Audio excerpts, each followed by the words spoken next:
In this video, we're going to dive into hypernatremia, or a high sodium level. We'll break it down step by step so that you are able to understand what is happening inside the body and can really critically think through hypernatremia and pass your nursing school exams. Let's dive in. So something that's really important to know about fluids and electrolytes is that it's a lot of critical thinking. I'll walk you through the key points that you need to know about it here in this video, but I also have a free critical thinking cheat sheet for you that you will definitely want to snag.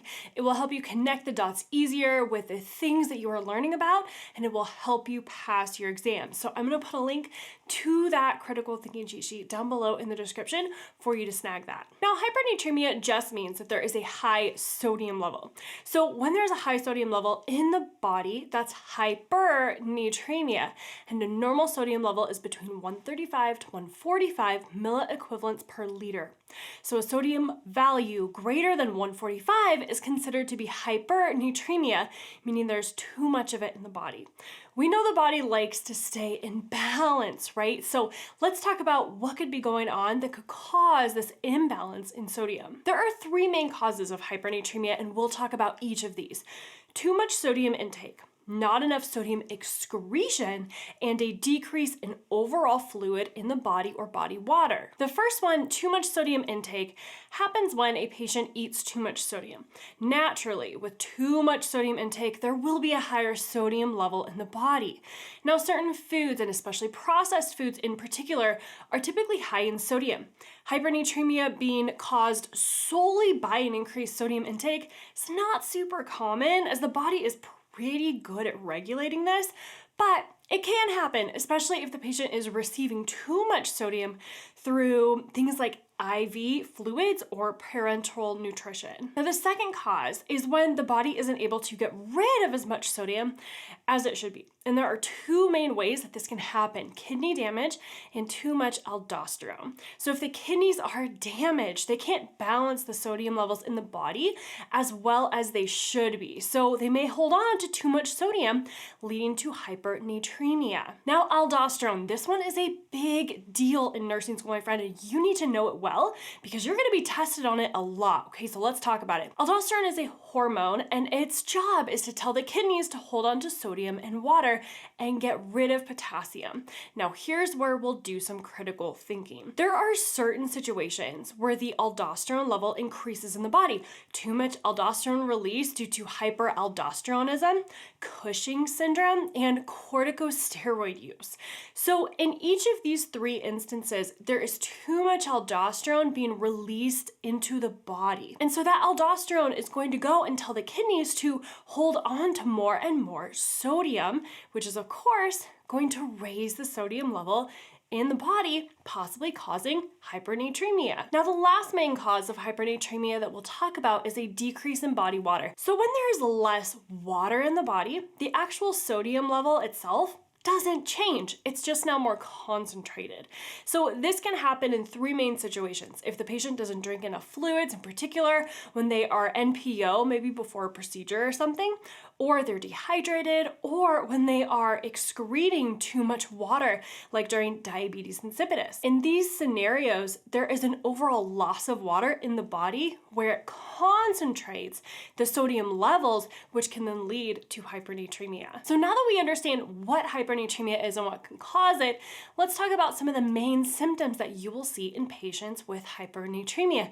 Now, there are three main categories for these signs and symptoms of hypernatremia that you need to know about, and they are neuromuscular, neurological, and cardiac. Now, a key principle to know for any disorder that you are studying in nursing school is that you always want to know the pathophysiology first. The pathophysiology is the foundation for everything else that you need to know, including the signs and symptoms. So instead of just memorizing a list of signs and symptoms, you'll be able to critically think through the signs and symptoms and relate them back to the pathophysiology. This is also how we teach inside the NursingSOS membership community because it is the best way and the easiest way to learn things in nursing school.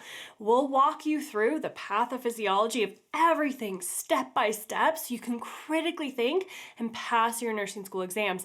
And the fluids and electrolytes course inside the community is fantastic, my friend. I absolutely love it. So if you're interested, I'd love to help you pass your nursing school exams. I will put the link down below in the description for you to check out all the details for the membership community. So in order to understand what some of the symptoms are, we need to understand what sodium does in the body. So sodium is vital for helping the muscles contract. Without it, the muscles wouldn't be able to do anything. I like to think of it this way. When there's too much sodium in the body, the muscles are being overstimulated, so they're contracting too much. And this can cause things like muscle twitches and random muscle contractions. So as the sodium level increases, the muscles in the body are more excitable and they twitch and contract more easily. Now, there is a second phase to this process that you need to know about, and that is as the sodium level continues to increase and rise and the hypernatremia gets worse, the muscles kind of give way and then they become weak. So how I like to imagine this happening is that those muscles get so overstimulated for so long that they just can't keep up anymore and then they shut down, and that can lead to diminished reflexes. Now let's talk about some of the neurological signs and symptoms. It's important to remember that sodium in normal levels is vital to brain function.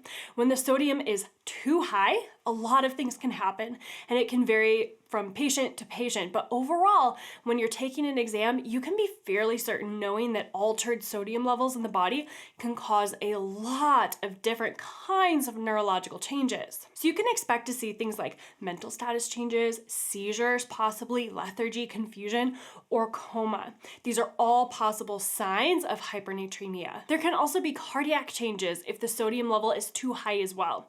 Now with these cardiac changes, the most important thing for you to remember is that it's not actually about the sodium as much as it is about the water in the body. So if the cause of the hypernatremia causes a lot of fluid loss, like during diabetes insipidus, then the cardiac symptoms will be similar to hypovolemia. Things like an increased heart rate, a thready pulse, and a low blood pressure. Now, on the other side of this though, if the cause of the hypernatremia is an increase in fluid, like during kidney failure, where the body is holding on to too much water, the patient may have symptoms of hypervolemia, things like an increased heart rate, increased blood pressure, and edema. The key things though that your nursing exams are going to test you on for hypernatremia signs and symptoms are muscle twitches and contractions in the beginning stages, and then muscle weakness and diminished reflexes as that hypernatremia gets worse. And the neurological symptoms such as mental status changes, seizures, lethargy, confusion, or even a coma, as well as those cardiac changes, like the signs and symptoms of hypervolemia or hypovolemia. Now, knowing the nursing content like this is only half of what you need to do to prepare for your nursing school exams. You also need to make sure that you know the test-taking strategies behind how nursing questions are asked so that you can pass. Those tests can be pretty tricky. So click on this video here and I will walk you through the key exam hacks that you can use to help you choose the correct answer on your nursing school exams. And I'd love to know what other fluids and electrolytes topics you want me to do a video on here on YouTube. So leave your suggestions in the comments. Can't wait to hear from you. And of course, as always, my friend, go become the nurse that God created only you to be. And I will see you over there in that next video.